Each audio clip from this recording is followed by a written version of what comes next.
Hello, viewers. My name is Sidney Winston. I am an atheist activist out of Vancouver, Canada. This episode is one of a series of 50 under the title of God is Imaginary, 50 Proofs. This episode, I will bring you proof number 26. Notice that the Bible's author is not all-knowing. And I will be bringing to you the proofs, the biblical proofs, to back this up. Right, let me just jump to here, and there we go. I'm much closer to you. And, of course, I always have to set these things up. So, give me one moment when I filter myself correctly for the part. Okay. Give me one moment.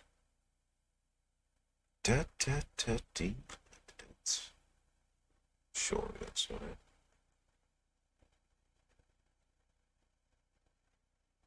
right. Yeah, it's true. Hold on. I think that's it, isn't it? Just give me one moment. I'm so sorry. Well, hang on one moment. I'm just going to give you some music.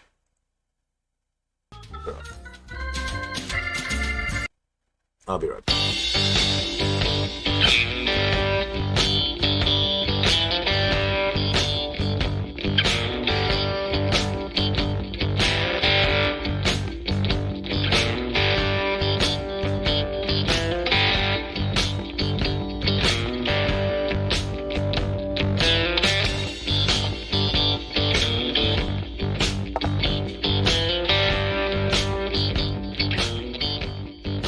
Alrighty, thank you so much for waiting. Always a pleasure to be here to share the good news. The good news is, in this case, proof number 26. Notice that the Bible's author is not all-knowing. Why, when you read the Bible, are you not left in awe? For example, look through this small collection of Bible verses.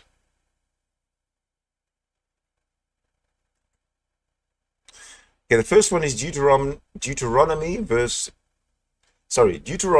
chapter 25, verses 11 through 12. If men get into a fight with one another, and the wife of one intervenes to rescue her husband from the grip of his opponent by reaching out and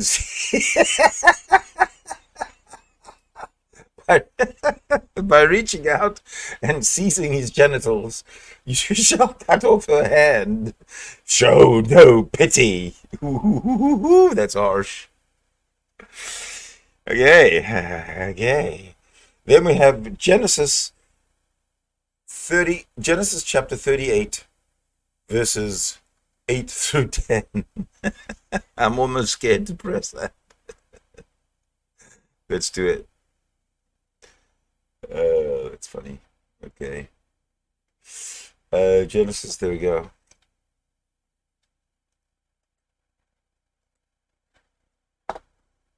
There we go. All right. It took a bit of time. Genesis chapter 38, verses 8 through 10. Then Judah said to Onan, go into your brother's wife and perform the duty of a brother-in-law to her. Raise up offspring for your brother. But since Onan knew that the offspring would not be his, he spilled his semen on the ground whenever he went in to his brother's wife. so that he would not give offspring to his brother. What he did was displeasing in the sight of the Lord, and he put him to death also. Oh no, poor Onan. Oh, Onan. Ah, what a rough life, huh? All right. Then we have Deuteronomy 21. Then we have Deuteronomy. Let me get there. I'll do it from here. So we have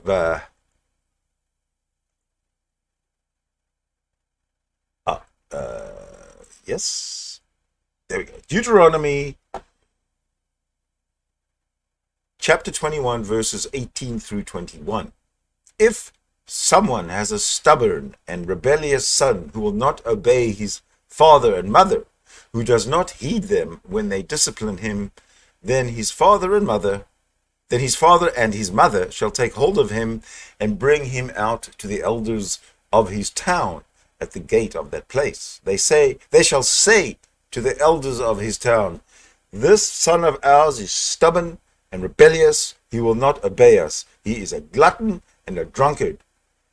Then all the men of the town shall stone him to death. so you shall purge the evil from your midst, and all Israel will hear and be afraid. It's just beautiful. Okay, what do we have next? Okay. Sorry if I having such a good time. Okay, next we have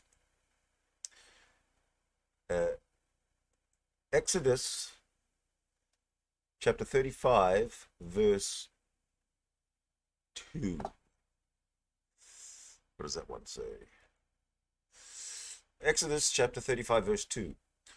For 6 days shall work be done, but on the seventh day you shall have a holy Sabbath, or of solemn rest to the Lord. Whoever does any work on it shall be put to death.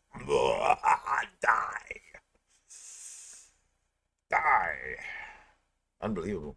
Unbelievable. Next, we have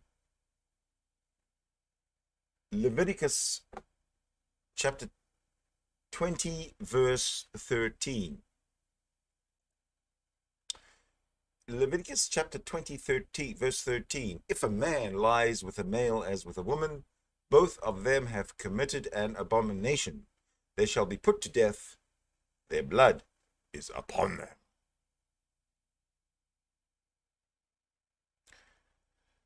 Then we have Isaiah chapter 13, verses 13 through 16. Therefore, I will make the heavens tremble, and the earth will be shaken out of its place at the wrath of the Lord of hosts on the day of his fierce anger. Like a hunted gazelle, or like sheep with no one to gather them, all will turn to their own people, and all will flee to their own lands. Whoever is found will be thrust through, and whoever is caught will fall by the sword. Their infants will be dashed to pieces before their eyes. Their houses will be plundered and their wives ravished. Charming, isn't it? Charming. Okay, our next victim is Exodus chapter 21, verses 20 through 21. When a slave owner strikes a male or female slave with a rod, and the slave dies immediately, the owner shall be punished. But if the slave survives for a day or two, there is no punishment, for the slave is the owner's property. Nice, nice, nice. Oh, very good, very good. Next, we have 1 Timothy chapter 2, verses 11 through 12. Let a woman learn in silence with full submission. I permit no woman to teach or to have authority over a man. She is to keep silent. Just silent. Okay, following up First Timothy is Colossians chapter 3, verses 22 through 23. Slaves, obey your earthly masters in everything, not only while being watched and in order to please them, but wholeheartedly, fearing the Lord. Whatever your task, put yourselves into it, as done for the Lord and not for your masters, since you know that from the Lord you will receive the inheritance as your reward. You serve the Lord Christ. Crazy shit, man. Unbelievable. Okay, what do we have next? We have Luke chapter 14, verse 26. And that goes like this. Whoever comes to me and does not hate father and mother, wife and children, brothers and sisters, yes, even life itself, cannot be my disciple. Okay then, no problem. All right, next we have Deuteronomy chapter 22, verses 13 through 21. And that sounds like this. Suppose a man marries a woman, but after going into her, he dislikes her and makes up charges against her, slandering her by saying, I married this woman, but when I lay with her, I did not find evidence of her virginity. The father of the young woman and her mother shall then submit the evidence of the young woman's virginity to the elders of the city at the gate. The father of the young woman shall say to the elders, I gave my daughter in marriage to this man, but he dislikes her. Now he has made up charges against her, saying, I did not find evidence of your daughter's virginity. But here is the evidence of my daughter's virginity. Then they shall spread out the cloth before the elders of the town. The elders of that town shall take the man and punish him. They shall fine him 100 shekels of silver, which they shall give to the young woman's father, because he has slandered a virgin of Israel. She shall remain his wife. He shall not be permitted to divorce her as long as he lives. If, however, this charge is true, that evidence of the young woman's virginity was not found, then they shall bring the young woman out to the entrance of her father's house, and the men of her town shall stone her to death, because she committed a disgraceful act in Israel by prostituting herself in her father's house. So you shall purge the evil from your midst. So you shall purge the evil from your midst. And we have one left, and that'll be Isaiah chapter 40, verse 8. And that goes like this.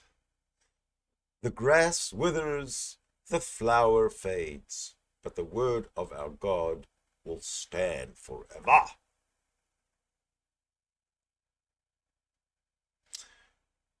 These verses feel like utter nonsense, don't they? We can find thousands of verses like these in the Bible. So we are forced to ask a question. Why doesn't a book written by God leave you with a sense of wonder and amazement? If you are reading a book written by the all-powerful, all-knowing, all-loving creator of the universe, wouldn't you expect to be stunned by the brilliance, the clarity, and the wisdom of the author? Would you not expect each new page to intoxicate you with its incredible prose and its spectacular insight? Instead, opening the Bible inevitably creates a feeling of dumbfoundment. Have you ever noticed that? Instead of brilliance, much of the Bible contains nonsense. Several of the topics of the previous proofs, for example, where we discussed the Bible's advocacy of slavery, are excellent examples. But they are just the tip of the iceberg. You can open the Bible to almost any page and find a nonsense instead of wisdom. Why, in other words, is the Bible so useless? Why does the author of the Bible, who is supposed to be God, who's supposed to be all-knowing, know so little? Why is the knowledge of the author limited to the knowledge of the primitive men who wrote the book? If you think about what you are reading in the Bible in the context of an all-knowing God who supposedly wrote it, none of it makes any sense. But you think about the Bible as being a book written by primitive men like you would find in the remote regions of Afghanistan today, it makes complete sense. The reason is because God is imaginary. God had nothing to do with the Bible. The Bible was written by primitive men, many of whom were obviously insane. Insane, indeed. Ladies and gentlemen, that brings to the end proof number 26. Yes. Okay, let me just bring the light. Let me bring myself into the light. Okay, 26 out of 50 are now in the books. You know what I haven't done in a while? I haven't checked the chat. So I'm going to swing by and check the chat. Actually, first I'm going to ensure that the chat is checkable. Okay. I shall now. Now I'm going to bring in the chat. Okay. One second. You know, computer's kind of slow. Still, it's getting slower every day. I wonder why. How does that work? How is that possible? All right. Let's fade these lovely people in. And first up is Dinah Cat Loves Me. Hello, welcome. I've seen your name before. The Bible doesn't have one author, and I don't think the claim is that any of them were all-knowing. Aha! Really? That's interesting. We should talk about this. Algorithm here. How you doing, man? Each author likely had different motivations too. Legal, theological, metaphors, poetry, etc., etc. Without knowing what they intended, it's hard to interpret. Because it's fiction. It doesn't matter what they intended. It's still fiction. Christina Blackfeather. Hi, everyone. Listening from work. Hi. At work? At this time of night? You must be in healthcare. Tell me I'm wrong. I bet you can't.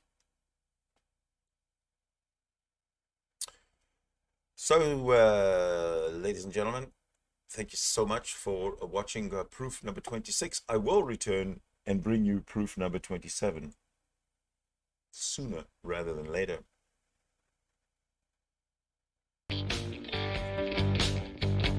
See you next time.